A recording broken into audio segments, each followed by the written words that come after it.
வணக்கம் உறவுகளே, நான் உங்கள் மதுசூதன். இந்த பதிவுகளால் என்ன விஷயத்தை பற்றி பார்க்க போறோம்னா, கனடாவினுடைய சனத்தொகை என்றுமில்லாதவாறு, அதாவது பல தசாப்தங்களுக்கு பிறகு, இல்லை சொன்னமெண்டா ஒரு நூற்றாண்டுகளுக்கு பிறகு சடுதியாக விழுந்திருப்பதாக புள்ளி விவரங்கள் காண்பிக்கின்றன.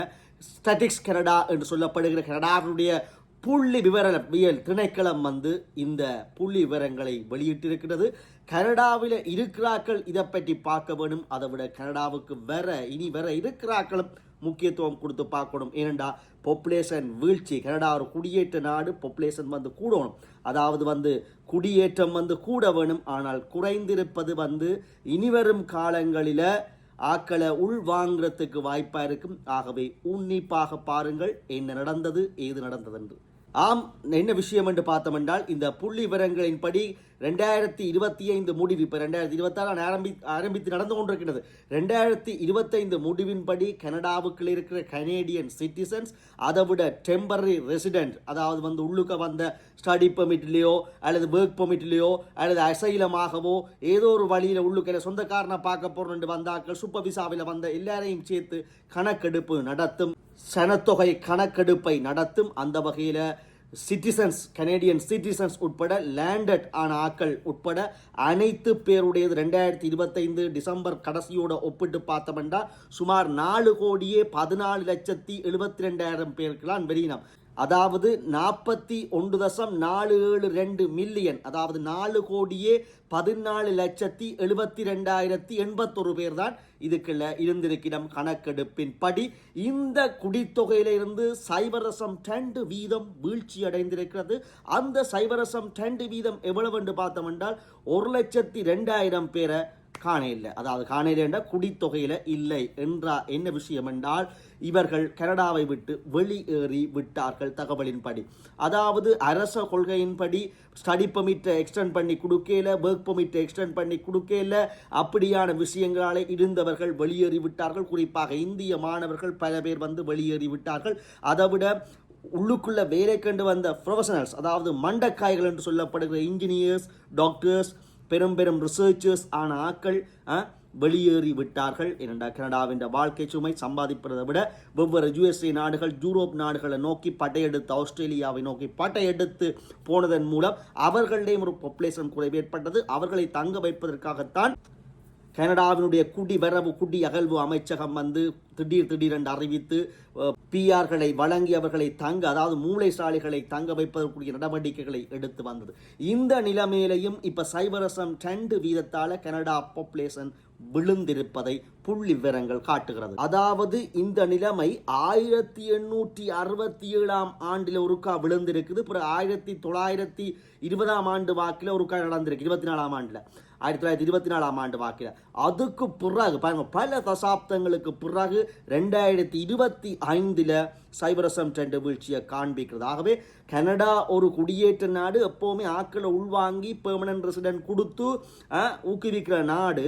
அப்ப 1867 ஒரு வீழ்ச்சி வந்திருக்கு. அது என்ன தெரியல, அது 800 ஆண்டு வாக்கில். 1924 2ஆம் உலக போர் காலங்களில் ஒன்று வந்திருக்குது. அதுக்கு பிறகு சடுதியா ஒவ்வொரு கவர்மெண்ட்டும் ஆக்களை அள்ளுகொள்ளைய இறக்கி இங்க குடியேற்றினது, சிட்டிசன் கொடுத்தது, பிஆர் கொடுத்தது, சிட்டிசன் கொடுத்தது. ஆனால் இப்ப அவ்வளவு காலத்துக்கு பிறகும் இந்த வீழ்ச்சி வந்திருப்பது அவதானத்துக்குரியது. ஆம் உறவுகளே, உங்களுக்கு தெரியும், இமிகிரண்டால பிரச்சனை, இந்த குறிப்பாக இந்திய மாணவர்களால பிரச்சனை வருகிறது. கனவே ஆக்கிரமித்து விட்டார்கள், வேலை இல்லை என்று இந்த கன்சர்வேட்டிவ் கட்சியும் அழுத்தம் கொடுத்தது. அந்த கொள்கைகளை பின்பற்றி லிபரல் கட்சியும் அவர்களை குறைக்கின்ற முகமாக, இந்த டெம்பரரி ரெசிடென்ட் ஆன ஆக்களை குறைக்கிற முகமாக பெரிய திட்டங்களை வகுத்தது. அதாவது பட்ஜெட்ல சொல்லியிருந்தது 2026 இருந்து 2028 ஆண்டு முடிவு மட்டும் சுமார் 3,80,000 பேருக்கு மட்டும்தான் பிஆர் வழங்குவோம், அதாவது நிரந்தர குடியுரிமை. அப்ப மெட்ராக்கள் இன்னும் வெளியில போக வேண்டிய நாட்கள். அந்த 3,80,000 பேருக்குலாம் ஸ்டடிக்கு படிக்க பிஆர் எடுக்க வேண்டியவன் இருப்பான், ஒர்க் பண்ண வேண்டி பிஆர் எடுக்க வேண்டி இருப்பான், அசைலம் கேட்டு பிஆர் எடுக்க வேண்டி எல்லாருமே இதுக்கெல்லாம் பெருவினம். அவை அள்ளுகொள்ளையா குறைச்சு போட்டணும். எப்படி எப்படி என்றா 3,80,000 பேருக்கு மட்டும்தான் 2028 மட்டும் இவ்வளவு பேருக்கு தான் கொடுப்போம்.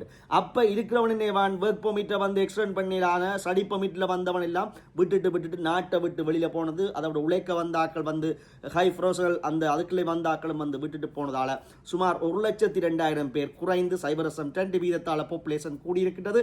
அதாவது இந்த அரசாங்கத்துடைய இமிகிரண்ட் கட் என்கின்ற அந்த கொள்கையின் அடிப்படையில் தான் இது நடைபெற்று இருக்கின்றது. பல தசாப்தங்களுக்கு பிறகு நடந்த ஒரு நிகழ்வாக இது பார்க்கப்படுகின்றது. அதாவது ஒரு நூற்றாண்டுக்கும் அதிகமான பின்னர் இது நடப்பதாக பார்க்கப்பட்டிருக்கிறது. உறவுகளே, இந்த நிலைமையில போனால் நாங்கள் எதை அனுமானிக்கலாம் என்றா, இப்படி அரசு வந்து பிஆர் கொடுக்கிறது குறைக்கிறதும், இன்டர்நேஷனல் ஸ்டூடெண்ட்ஸை உள்வாங்கிறத குறைக்கிறதும், டெம்பரரி ரெசிடென்ட்ஸ் ஒர்க்கர்ஸை வந்து உள்வாங்கிறத குறைக்கிறதால இந்த 2028 மட்டும் பெரும்பாலும் 27 கடைசியோடைய பெரிய ஒரு பாப்புலேஷன் மாற்றம், அதாவது குடி தொகையில் வந்து கணிசமான வீழ்ச்சி ஏற்படும். கணிசமான வீழ்ச்சி, இந்த பொருளாதார சிக்கல், இந்த மத்திய கிழக்கு போராட்டம் இவை காரணமாகவும் அரசு கொள்கை இந்த இமிகிரண்ட்டை குறைக்கிறதாலையும் வந்து ஒரு வீழ்ச்சி வரும். இப்போ 2028 வரைக்கும் இந்த கொள்கை நீளேக்கில் ஆக்கள் எண்ணிக்கை குறையும். அப்போ பிறகு இந்த பொருளாதாரங்கள் எல்லாம் கட்டியமைக்கப்பட கனடாவுக்கு ஆக்கள் தேவை. ஆகவே உறவுகளை பார்த்து கொண்டிருக்கிற ஆக்கள் நீங்கள் நினைக்கலாம் பிஆர் இங்கே வந்து அகதி தஞ்சம் கோரியவர்களுக்கு பிஆர் கிடைத்து கொண்டிருக்கிறது, கிடைக்கட்டும். அப்படி இருக்கிறார்கள். இனி வர போராக்களுக்கு எப்போ இப்படி அள்ளு கொள்ளை அடுப்பிடும் என்றால் 2028க்கு பிறகு அல்ல 28க்கு பிறகு பல பேர் இங்கே தேவையாக இருக்கும். ஏனென்றா பல பேரை குறைச்சா பிறகு பாப்புலேஷன் இப்படி ரஃப் ஆகினா பிறகு கனடா அதுக்கு வந்து ஒரு குடியேற்ற நாடு இப்போவும் வந்து குடித்தொகையை குறைய விடாது, ஆனால் குறைந்திருக்கிறது, எல்லாம் குறிப்பெடுத்து வைத்திருப்பார்கள். ஆகவே பிறகு அந்த வளங்கள் வேலை வாய்ப்புகள் அதிகமாகின்ற பொழுது இன்னும் கனபேரை உள் வாங்குவார்கள். ஆகவே 2028 மட்டும் கனடாவுக்கு வருவதற்கு ஒரு இட்டுக்கட்டைகள் முட்டுக்கட்டைகள் இருக்கும். இந்த படிக்காதவர்கள் கனடாவை வந்து விரந்து செட்டில் ஆகணும் நினைக்கிற அந்த ஹை ப்ரொஃபைல் இல்லாதாக்கள் கனடாவுக்கு வர முடியாமல் இருக்கும். ஆனால் 2028க்கு பிறகு இந்த முதல் 2023-24 எப்படி எல்லாம் அள்ளு கொள்ளையா விசிட்ட விசாவில் வந்து குதிச்சிடமோ அப்படி வந்து குதிக்கக்கூடிய சந்தர்ப்பங்கள் ஏற்படலாம் 2028க்கு பிறகு. உறவுகளே, மீண்டும் நல்ல விடயங்களூடாக சந்திப்போம். கனடா பல நூற்றாண்டுகளுக்கு பிறகு ஒரு குடித்தொகை வீழ்ச்சியை சந்தித்திருக்கிறது. இது நீங்கள் அறிந்திருக்க வேண்டும், மற்றவரும் பார்க்க பகிர வேண்டும் என்று கேட்டுக்கொண்டு குறிப்பாக யூடியூப் தளத்துக்குள்ள போய் சப்ஸ்கிரைப் பண்ணி மணியை பிடித்தாட்டி விட்டால் மேலும் மணியான தகவலை அறியலாம். மீண்டும் சந்திப்போம். நன்றி, வணக்கம்.